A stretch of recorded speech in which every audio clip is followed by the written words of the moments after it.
Hello po! Nagkabiglaang gala nga kami today after ng aming setup. Sobrang layo kasi ng venue. Buti na lang at isa lang ang setup namin today. Last setup namin ito this November. Tawid bundok nga mga sis. Or taas pa ng bundok. Ewan basta akyat pa ba at matarik yung mga dinaanan namin papunta. Ante pala ni Papa Nay ang nagpabook neto. Di ko naman expected na ganito kalayo. Kasi nung ginugal map ko, yung name ng venue malapit lang. Tapos kadating namin kanina doon, ay hindi naman pala tama si Google Map. Ay nako, bibing ko na talaga to sa akin si Google Map. Anyways, ito pala yung setup namin. Glimpse lang yan ng final look. And malayo-layo pa ang solo vlog ng setup na ito. Then after setup nga, nagutom kami at naghanap ng merienda muna. Grabe nga dito. Di mo aakalain na may gantong buhay dito. As in unexpected. Sa gitna ng kabundukan ay may syudad. Like hello, parang Angeles lang din dito eh. Sa dami ng nagtitinda at mga nakatira, kompleto na nga din halos lahat ay andito na. Nagpizza nga lang pala kami and very recommended tong pizza place na kinainan namin. Ang sarap at sulit and ang laki na din. After kumain, di muna kami bumalik sa venue and hinanap muna namin yung next venue namin dito ulit sa December 12. Saktong andito na din kami. Nakilala din namin kaya kinuha ko yung booking. At least, alam na din namin na ganito pala kalayo at kahirap puntahan. Then after nga namin makita, tumuloy na kami sa aming gala. Imbis na umuwi nga ay namasyal na lang kami, pampaubos oras na din. Kesa kasi uuwi at babalik na naman para mag-pick up ay inantay na lang namin. Meron nga daw Little Tagaytay na tinatawag din dito, kaya hinanap namin. At dito nga kami napadpad. Ang galing nga ni Papa Net na hanap niya. Also, familiar itong lugar dahil nanggaling na pala kami dito before. Last year lang yun kung tama ang pagkakatanda ko. Ito pala yung bagong daan from Clark going to New Clark City. Di pa nga ito gawa last year nung napuntahan namin. Pero ngayon, tapos na ang ganda-ganda. Nagpunta nga kaming Aitanon with Korean missionaries from Korea. And sa taas, papuntang bundok na ito ay may mga Aita.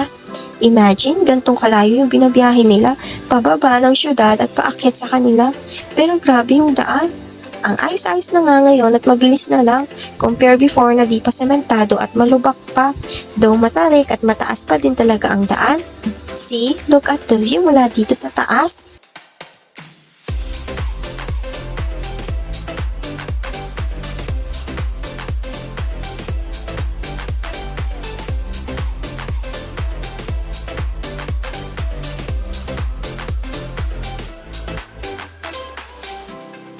May view deck talaga mismo dito, kaya lang ay sarado nung pumunta kami ng araw na to, kaya dito na lang kami sa kabilang side.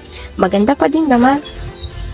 And eto lang ang maganda kapag pababa na, kasi matipid na sa gas, kahit di mo na paandarin yung motor, kusa na lang bababa. Alalay na lang sa preno. And by the way, this is located or galing kaming Dapdap Pamban guys, if you know this place. Also may daan din from Clark pero di ko sure if open na siya. After nga namin sa taas, dito sa may baba sa highway naman kami na masyal for picture-picture and taking videos na din. Wala pa nga masyadong dumadaan ng mga sasakyan kasi di pa ata talaga ito nakabukas and di pa din talaga totally tapos. And bago din maabutan ng dilim, after namin mag-picture-picture, ay babalik na din kami sa venue. Nakakulong lang pala kami. Singka creative pa magkuha ng video yung kapatid ko. Akakuha lang na magandang shot.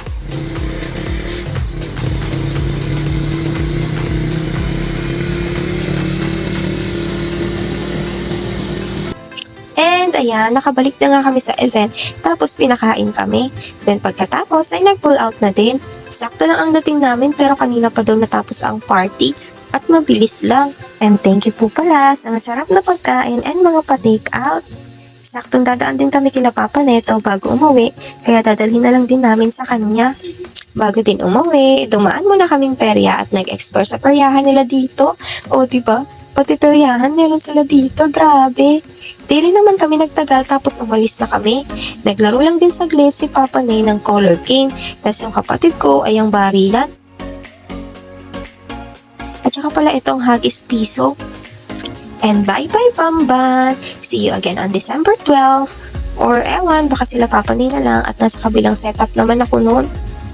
And lastly, bago din pala umuwi, dumaan kami saglit kay Papa para kunin yung kolong na pinahiram muna namin. Dalawa na kasi ang setup kinabukasan, kaya need na namin siya. And nakauwi na rin kami at nasa lubong na naman ang aming mga padayaw na aw-aw. Hanggang dito na lang din po. And thank you po and bye-bye! Yung mga hilaw mo, ay! Aray! Ayaw po! Yan na.